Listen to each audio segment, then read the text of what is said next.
Uniclac.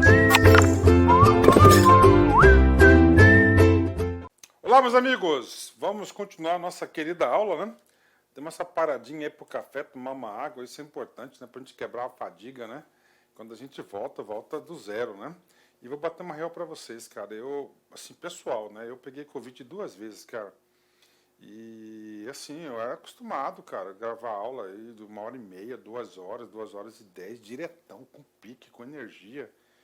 Né? Agora não, agora eu fiquei meio assim, ofegante, fico meio ofegante, meio sem gás. É as consequências aí, né? Desse vírus maldito aí, né? Bora pra nossa aula aqui, isso que importa, né? Gente, então se terminamos a competência, a gente viu, é isso, né? Agora a gente vai para o título sexto, né? Título sexto.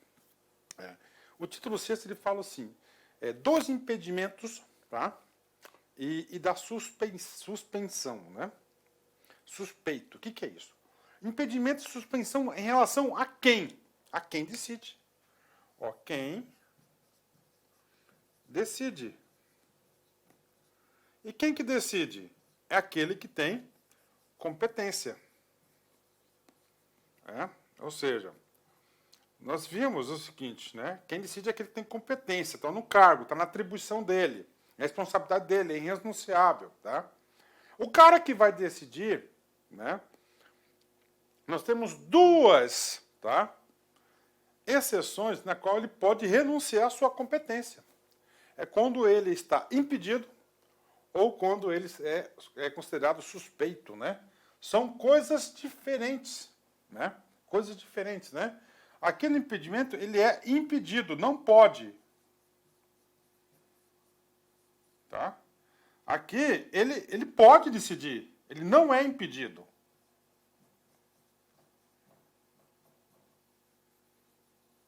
Tá? Ambos os casos, né, pode levar a uma decisão que não seja impessoal. Tá? Uma decisão que ela não seja, ela pode ser contaminada, por isso que há esse instituto. Né? Por exemplo, em caso de impedimento aqui, ó, família. Então não pode. Eu estou na comissão disciplinar e o réu lá é meu filho, por exemplo, um parente meu pai, não posso. Eu tenho que declarar impedido para realizar aquilo ali. Tá? Então é o seguinte, é uma presunção absoluta. Tá? Uma presunção absoluta. Tem que saber esses conceitos primeiro antes de você ir no artiguinho. Tá? Então não pode, ele é impedido. Nos casos de impedimento, são casos taxativos em lei. Tá lá. E no outro, o outro cara é suspeito. Tá? Ele não é impedido. Tá? Ele é subjetivo. Como assim, professor? O cara que eu tô lá no PAD, que é o réu lá, é amigo meu, amigo de longas datas, né? Eu tenho uma amizade muito constante com ele, shows, viagens, né? Então aqui é no caso o quê? De amizade. Ou inimizade, tá? E assim por diante. Isso aqui é um caso de presunção absoluta, ou seja, não tem jeito, aqui tem que ser requerida. Aqui é a presunção relativa. Ponto. Bingo. Então você sabe isso, ó, impedimentos e suspensão são duas situações na qual você não poderá exercer a sua competência. Vai ter que passar por outro. Por quê? Porque se você decidir, vai colocar em risco aí toda a imparcialidade, impessoalidade da administração pública, do profissionalismo. Então você tem que entender que são coisas diferentes, né? E claro que a lei do processo administrativo trouxe exaustivamente esses conceitos, né? De impedimentos e suspensão, né? Suspensão. No caso, o cara é suspeito, né? Tá lá, né? Vamos lá. Vamos aí para os artiguinhos, né? Primeiro, caso de impedimento, né? É impedido, ele não pode, né? Presunção absoluta, de jeito nenhum, de exercer suas competências em processo administrativo ou servidor ou autoridade que, primeiro caso, né? Tem interesse direto ou indireto da matéria. Cara, eu tenho interesse nesse caso, direto ou indireto, então ele está impedido, ele não pode atuar nesse processo. para não influenciar. A administração pública não é impessoal, olha a impessoalidade aí, né? 2, para quê? Para que ele não leve vantagem, né? Não leve vantagem. Tenha participado ou venha participar como perito, testemunha ou representante. Olha aí, o cara participou como testemunha, perito, né? Ou representante no processo e não pode atuar em outras instâncias, né? Ou se em tais situações ocorrerem quando ao cônjuge, companheiro ou qualquer parente seu consanguíneo ou afim em linha reta ou colateral até o terceiro grau. Ou seja, se é parente até o terceiro grau, também ele está impedido de atuar nesse processo, né? Importante dizer que em concurso cai sim, ele fala sempre segundo grau, terceiro grau, quarto grau, né? Então você tem que saber, né? Outra hipótese de impedimento, né? Esteja litigando, tá? Judicial ou administrativamente com o interessado, né? Então eu estou julgando, tenho um processo na justiça contra o cara, eu não posso, né? Ou respectivo cônjuge, companheiro ou qualquer parente seu, consanguíneo ou afim, de linha reta ou linha colateral até o terceiro grau, para evitar a famosa vingança. Então, esses são os 3 casos aqui, 3 hipóteses taxativas aí, na qual o cara que a autoridade competente está impedida de atuar, né? Impedida de atuar. 17. A autoridade ou servidor que incorrer em impedimento deve comunicar o fato à autoridade competente, abstendo-se de exercer suas competências. Olha aí, né? Um caso na qual ele tem a competência, tem a obrigação de exercer a sua competência, mas no caso aqui ele vai se abster de exercer seus compromissos de competência, né? Só que ele tem que comunicar imediatamente à autoridade o fato aí desse impedimento de atuar no caso, no processo, né? Vamos lá, parágrafo único, né? Atenção, né?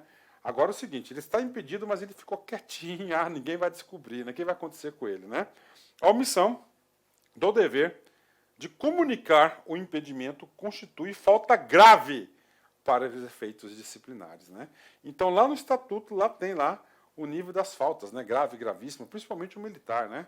Então é o seguinte, ele tinha que fazer, se não fez, ele vai ser penalizado, sai da lei aqui, vai lá para a legislação específica, se for militar, vai para militar, se for do servidor público estadual, vai para a LC 04, na qual ele vai sofrer as consequências, né? Então isso é o impedido. E agora, o cara que é suspeito, suspensão, ele está suspeito, né? Como é? Pode ser arguída a suspensão de autoridade ou servidor que tenha amizade íntima ou inimizade capital, cara, inimizade capital. Eu não gosto dele, não, tem que ser inimizade capital ou amizade íntima, né? Tá? Com alguns, né, dos interessados, ou com os respectivos cônjuges, companheiros, ou qualquer parente seu, consanguíneo ou afim, de linha reta ou colateral, até o terceiro grau. Então tá aí para vocês, terceiro grau sempre, né?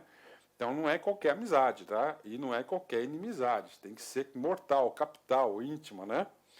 O indeferimento, aí é o seguinte, tá lá, né? O cara vai lá, alega, não, esse cara não pode fazer parte do meu processo, ele é meu inimigo capital. Aí vai lá, ele pede o quê? A suspensão do cara. É indeferida a alegação de suspensão, né? Ok. Aí esse indeferimento do seu pedido de você querer afastar o cara do seu processo, se for indeferido, você pode recorrer, né? Recurso sem efeito suspensivo, né? Ou seja, segue o processo, não suspende o processo. Esse recurso sem efeito suspensivo são efeitos do recurso, né? A gente vai detalhar esse assunto lá no capítulo dos recursos, que é o título número 9, né? A gente vai detalhar esse assunto lá para vocês, né? O recurso sem efeito suspensivo significa dizer que você pode recorrer, mas não suspende o processo os efeitos da decisão. Continua até o julgamento do mérito. Tudo bem? Então finalizamos aí o título número 6º, que é do impedimento e impedimento da suspensão. Agora, nós vamos tratar de um capítulo longo, né, que é chamado dos atos administrativos, né? Dos atos administrativos. Vem comigo aqui, muito interessante esse cara aqui, né? Então, o título 7º da lei, lembrando que nós temos 10 títulos aí, né? Vamos falar dos atos administrativos. Professor, linha geral, o que é um ato, né? Cara, o ato é a manifestação da administração pública, né? Então, a manifestação da administração pública é feita por atos. Decreto é um ato? É um ato. Portaria é um ato? Sim. Né? Então, são o quê? É como ele vai, como que o ato administrativo, Tem diversas formas, pode ser CI, pode ser ofício, tá? Um ato em si. Okay. Como a administração pública vai exteriorizar a sua vontade. E essa sua vontade pode ser uma informação, pode ser concessão do direito, pode ser uma punição. Tem diversas formas aí de exteriorização da vontade da administração pública. Então, a forma de exteriorizar a vontade da administração pública é um ato administrativo. E como a administração pública ela está representando, né, o povo, a coisa pública, tem diversos requisitos para que esse ato seja expedido. Né? Vamos lá. Artigo 20. A administração pública estadual não iniciará qualquer atuação material relacionado com a esfera jurídica dos seus particulares sem a prévia expedição do ato administrativo que lhe sirva de fundamento. Então, olha aí, né? Ó, a administração pública estadual não iniciará qualquer atuação material relacionada à esfera jurídica dos particulares. Tá? Vamos lá, dos particulares. Né? Vamos lá, tem que avisar os particulares. Né? Isso acontece muito em município. Né? Não, vamos colocar na administração pública estadual. Eu vou abrir um processo administrativo disciplinar contra o servidor público. Né? Apesar que ser na área administrativa, ela tem reflexo na área jurídica. Tá lá, né? Do servidor. Tá? Então é o seguinte, ele tem que fazer uma portaria, tá? De instrução, né? De instauração do procedimento. Então, essa expedição é um ato, é um exemplo, né? Dos particulares. Vamos iniciar, por exemplo, né? Um procedimento de investigação contra a empresa tal, porque não cumpriu o contrato tal. Antes de fazer isso, ele vai ter que expedir um ato para comunicar todas as partes que está acontecendo isso, né? Tá aí. Salvo, claro, né? Hipótese de expressa previsão legal, né? Como é uma lei subsidiária, se tiver uma lei legal fala que não precisa, então ele pode ser sumário, sumaríssimo, né? Então tá aí para vocês o artigo 20 pago, né? Artigo 21. Ainda na formalização. Gente, da formalização, né? O ato administrativo, lá na lei, lá no nosso estudo de direito administrativo, né? A gente viu que com o ato administrativo nós temos alguns elementos dele, né? Nós temos os elementos aqui, ó, competência. Tá? Ó, competência. Bacana, né? Compete a gente fazer. Nós vimos isso de competência, né? Ok, né? Forma. O que é a forma? É como ele vai se apresentar para o mundo jurídico administrativo, né? E essa forma está aqui. Tá? Forma está aqui, ó, formalização dos atos. Olha só, forma, como é que os atos deverão se apresentar? Os atos administrativos produzidos por escrito. Então, forma escrita, indicarão data, o dia que ele foi expedido, o local, Cuiabá, né, de sua edição, e conterão a identificação nominal, funcional e assinatura da autoridade responsável. Então, são elementos de forma, tá? São os elementos de forma, está no artigo 21. Olha a importância desse artigo, né? Se você não tiver nenhum desses, faltando um desses requisitos, esse ato aqui é anulável. Pode ser invalidado esse ato, né? Porque por falta de forma, né? Vício de forma. Outra, né? Ó, forma, finalidade. A finalidade da administração pública é sempre o quê? É o interesse público, né? E o motivo. Quais os motivos que levaram à expedição desse ato? E, finalmente, o objeto, né? O que está sendo editado nesse ato. Então, são os elementos de quê? São os elementos aí de quê? Do ato administrativo. Então, esses são os elementos do ato administrativo aqui, né? Tá certo? Então, esses aqui são os elementos para a expedição do ato. Então, o artigo 21. De novo, cara, ó. Quais são os elementos aí de formalização do ato?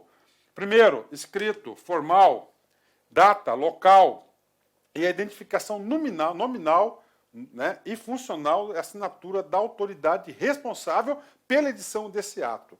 Olha a importância do artigo 21. Né? Artigo 22. Os atos de conteúdo normativo e os de caráter geral serão numerados em séries específicas seguidamente, sem renovação anual. Ó, sem renovação anual. Né? O que significa isso, né? Porque aí já pega aqui, ó, 2022, né? Você emitiu 33 atos, né? 2023, por exemplo, você vai o quê? Começar 2023 no 34. Aí vai indo, né? Aí 2024, né? Mesma coisa, terminou aqui no 52, aqui vai para o 53, né? Então não é, então seria aí, não tem renovação anual, sem renovação anual. Então, atos normativos tem que ter uma numeração até para identificar o ato, né? Isso aqui é uma questão de arquivologia, uma questão aqui de entendimento, né? Então, fechadíssimo, né? Vamos lá, vou continuar, né? Os regulamentos serão editados por decreto, tá? Observadas as seguintes regras. Então, regulamentos é um ato normativo, tá? Então, todo ato normativo da administração pública estadual, por via de regra, deverá ser editado por decreto. Aí o que acontece? Na prova, o examinador vai colocar que é portaria normativa. Não é o quê? É um decreto, né? Vamos lá, esse decreto tem as seguintes regras. Aqui é só leitura, né? Nenhum regulamento poderá ser editado sem base em lei, porque não existe o famoso decreto autônomo, né? O decreto é baseado em lei. A lei cria direitos e deveres, né? E o decreto regulamenta o exercício desses direitos e deveres, né? Sem prever infrações, sanções, deveres ou condições, nem prever. Então, o decreto não pode prever infrações, que quem deve criar infrações, sanções e deveres ou condicionantes são quem? De direitos. É somente na lei. Tá? Então, não pode criar. Olha, isso cai muito em prova, cara. Então, vamos lá de novo, né? Todo decreto é baseado em lei, né? Nós temos algumas exceções no governo federal, que é o decreto autônomo, né?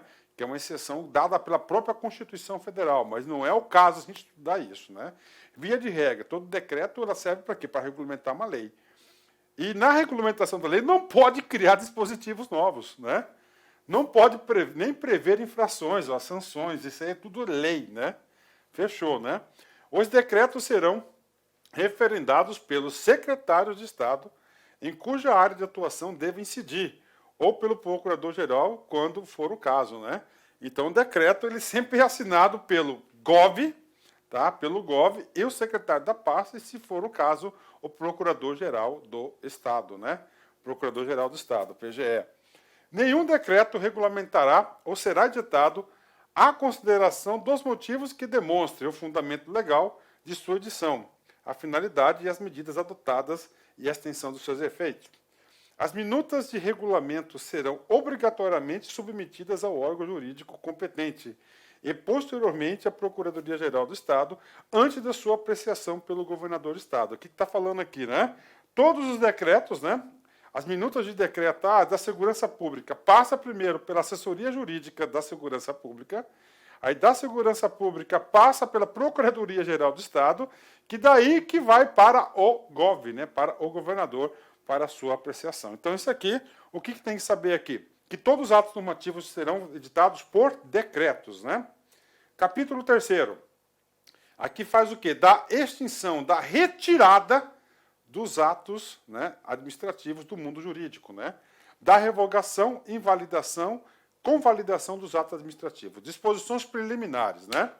Vamos lá. A administração pública estadual deve anular os seus próprios atos quando evados de vícios de ilegalidade, tá? E revogá-los por motivo de conveniência ou oportunidade, respeitados os direitos adquiridos, sempre assegurado a ampla defesa e o contraditório, né? Então vamos lá, né, gente? Ó, então nós temos aqui, né?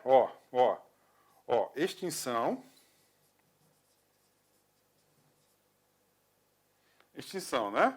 Retirada, né? Duas hipóteses aqui, né? Temos aqui, ó, anulação, né? E revogação.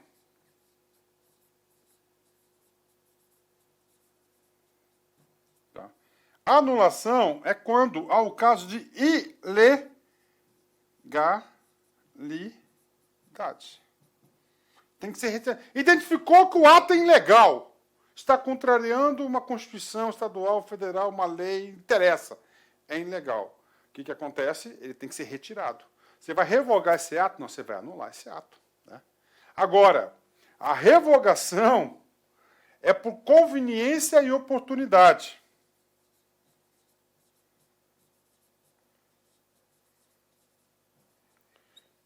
E oportunidade. O que significa disso? Vontade. Vontade de quem? Da própria administração. Não, não é mais interesse nosso continuar com isso. Tá? Não é mais interesse da administração pública. Se não é mais interesse, ele é legal? É, pode. Então o que eu faço? Eu vou revogar esse ato. Eu vou retirar esse ato do mundo jurídico, né? Tá aí. Só que essa conveniência e oportunidade não é absoluta, tá? Nós temos que respeitar os direitos adquiridos, porque o ato provavelmente emanou direitos, né? E sempre assegurado que é a ampla defesa e o contraditório daquelas pessoas que serão atingidas pela revogação do ato, né? A ampla defesa e o contraditório. Este artigo 24, tá? Ele é Ctrl+C e Ctrl+V da súmula 473 do STF, tá? Ou seja, ele é 100% válido em todas as épocas, né? Vou ler para vocês aqui a súmula, né? Só um pouquinho, né? Vou achar ela aqui. Aqui. Súmula 743. A administração pode anular seus próprios atos quando eivados de vícios que os tornem ilegais. Porque dele não se originam direitos. Pronto, agora vem. Ou revogá-los por motivo de conveniência e oportunidade, respeitados os direitos adquiridos e ressalvado, em todos os casos, a apreciação judicial, né? Ou seja, quando o ato é tanto a anulação quanto a anulação ou a revogação, se alguém se sentir prejudicado pela retirada desse ato do mundo jurídico, pode solicitar a apreciação judicial. Isso que diz a súmula aí. Então, bacana. Então, nós já sabemos aqui que moral da história que você tem que saber. Anulação é uma coisa, revogação é outra. Anulação. O que significa anulação? Ele está o quê? Vício de legalidade. Então, ele é ilegal, ele tem que ser retirado, não tem que justificar nada. E o outro caso, revogação, quando não tem mais vontade de administração pública de prosseguir na edição daquele ato. Então, ele vai ser o quê? Revogado, vai ser retirado. Né? Claro que tem que respeitar o direito adquirido e o direito ao contraditório e a ampla defesa. Né? Parágrafo único. Os atos que apresentarem defeitos sanáveis poderão ser convalidados. Opa! Então, convalidados é outra coisa. Nós vamos ter um artigo específico para falar sobre isso, né? O que é convalidade? O ato, ele pode ser, ele foi editado, só que ele não foi editado de forma plena, tá? Então, ele pode ser corrigido. Então, ele pode ser convalidado, né? Ele pode ser convalidado. Agora, essa convalidação tem limites que o legislador colocou, né? Convalidados pela própria administração pública estadual, em decisão na qual se evidencie não acarretarem lesão ao interesse público e nem prejuízo a terceiros. Né? Olha um freio da convalidação. Então, a convalidação é um instituto de quê? De corrigir os atos com determinado vício, algum erro, alguma falha. Pode? Pode. Só colocou um limite. Qual que é o limite? Que não causem prejuízo à administração pública ou a terceiros. Bingo, né? Ponto final. Né? Olha que coisa legal, né? Bacana, né? Ok, né? Vamos lá. Da invalidação dos atos administrativos. Né? Então, a gente vai agora estudar item aí, da invalidação, né? Vamos lá. São inválidos os atos administrativos que desatentam aos princípios da administração pública estadual, tá? E aos pressupostos legais regulamentares de sua edição, né? Especialmente nos casos de... Então, vamos lá, né? Quando que um ato administrativo vai ser inválido? Primeiro, quando ele não atente aos princípios da administração pública estadual. O LIMP, os 3E, LIMP 3E, né? LIMP 3E, razoabilidade, motivo, finalidade, razoabilidade, proporcionalidade, ampla defesa, contraditório e segurança jurídica. Esses 14. Tá? Então, se afrontou qualquer um desses princípios, ele é inválido. O que mais? Aos pressupostos legais. Um pressuposto legal é a forma, escrita, data, tá certo? Local, identificação da autoridade e regulamentar de sua edição, especialmente nos casos. Agora eu vou falar alguns casos gerais na qual o ato vai ser invalidado, né? Vamos lá. Primeiro, incompetência do órgão. Claro. Então, o agente que emitiu o ato não é competente, não tem laço legal em relação, pronto, é inválido. Né? Entidade ou autoridade que emane, ponto. Ilicitude, ilegal, né? Impossibilidade, incerteza ou imoralidade do objeto. Omissão nas formalidades ou procedimentos essenciais. Tem que ser publicado, não foi publicado. Inexistência ou improbidade por motivo de fato ou de direito. Falta de insuficiência de motivação. Tem que ser motivado os atos, né? Desvio de poder e desvio de finalidade, né? São alguns casos de quê? De invalidade do ato administrativo, né? Parágrafo único. Nos atos discricionários, né? Olha aí, os atos discricionários. Então, temos atos discricionários e atos vinculados. Os atos vinculados não têm nenhum tipo de liberdade de decisão por parte do administrador. Ele é obrigado a editar aquele ato. Agora, os atos discricionários, o nome já diz, tem certa discricionalidade de decisão. Tá? Então, nos atos discricionários, será razão de invalidade a falta de correlação lógica entre o motivo e o objeto do ato, tendo em vista a sua finalidade. Ou seja, tem que ter harmonia entre motivo, finalidade e objeto do ato nos atos discricionários, né? Ainda na invalidação, né? Olha só, uma data de prescrição de rever seus próprios atos, né? O direito de a administração pública estadual invalidar os atos administrativos de que decorram efeitos favoráveis para os destinatários. Então, eu editei um ato que eu beneficio determinado grupo, determinada pessoa. Eu, administração, eu posso rever, invalidar esse ato? Pode. Só que a administração pública tem um prazo, 5 anos. Isso aqui é muito positivo para a sociedade, né? Senão, a qualquer momento, ele podia invalidar o ato. Aqui não, falou, você tem 5 dias, o direito não acolhe aquele que dorme. Olha aqui, né? 5 anos, aliás, 5 anos contados da data que foram praticados, salvo comprovada a má-fé. Agora, a edição desse ato, que está beneficiando um grupo de pessoas, né? Houve conluio de servidores, houve má-fé na formação desse ato, aí é uma exceção de 5 anos, né? Isso aqui dá segurança jurídica, né? Então tem 5 anos para a administração pública rever seus próprios atos. Depois disso aqui, não pode mais, segundo o artigo 26, né? Muito importante aí, né? Alô, você aí, servidores públicos, né? Parágrafo 1º. No caso de efeitos patrimoniais contínuos, né? Ou seja, o cara recebe uma verba no salário todo mês. O prazo de decadência contar-se-á da percepção do primeiro pagamento, tá? Então muda 5 anos, aqui ele fala da data que foi emitida, aqui do primeiro pagamento.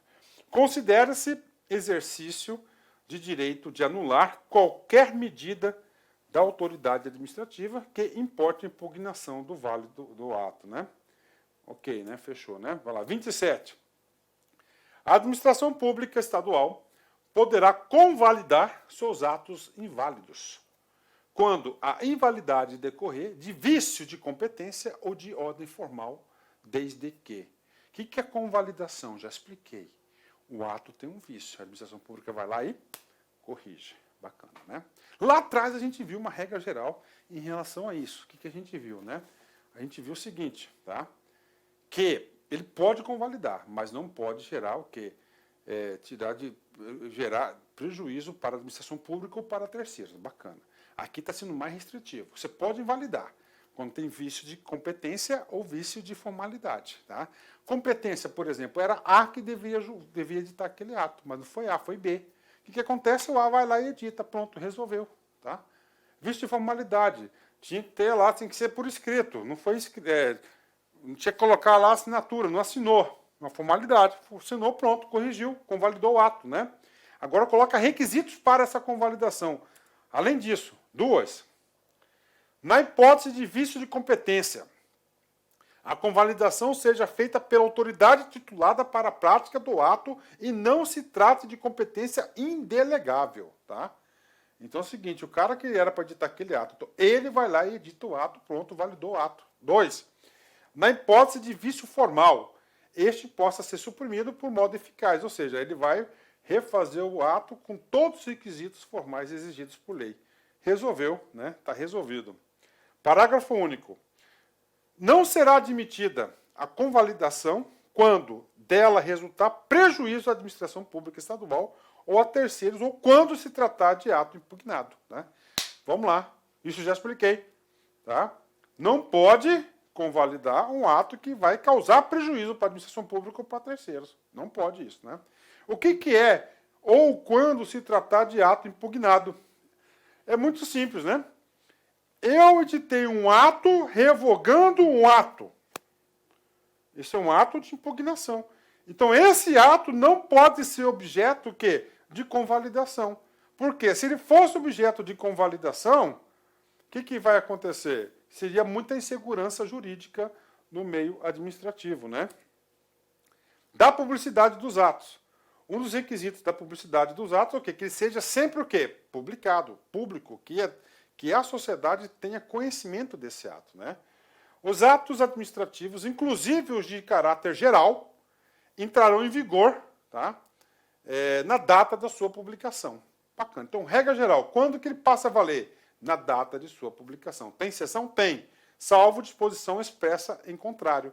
Ou seja, como expressa, escrita, né? Este ato administrativo entrará em vigor daqui 15 dias, daqui 30 dias, daqui 1 ano. Ou terá efeitos retroativos a 3 meses. Pronto. Então, regra geral, na data da sua publicação. Ou onde tiver disposição expressa, disposição expressa, né? 29. Salvo norma expressa em contrário, a publicidade dos atos administrativos constituirá em sua publicação no Diário Oficial do Estado de Mato Grosso ou, quando for o caso, na citação e intimação do interessado. Então, está aí. Então, nós temos aí o meio oficial, que é a publicação do Diário Oficial. A publicação dos atos sem conteúdo normativo poderá ser resumido, né? Então, ele pode ter lá, simplesmente, no Diário Oficial, lá, né, uma síntese, né, do conteúdo, né? Vamos lá. Do prazo de produção dos atos administrativos. O que é do prazo de produção? Você solicitou à administração pública alguma coisa. O cara pode ficar 5 anos engavetado? Não, né? O que acontece? Aqui é burocrático, aqui na lei tudo está previsto. Então o legislador pensou nisso. Falou, não, o prazo para a produção é de, no máximo, 30 dias.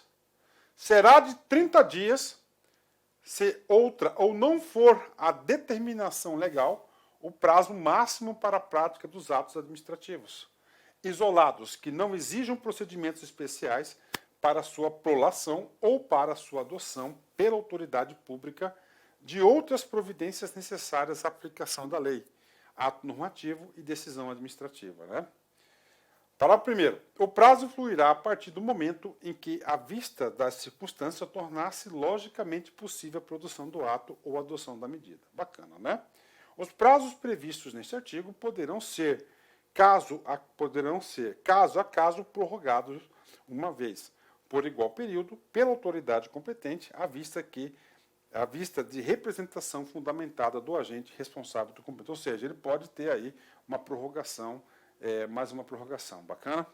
Pessoal, vou dar mais uma paradinha aí, está perto da hora do almoço aí, e a gente volta para completar essa super aula para vocês. Volto já.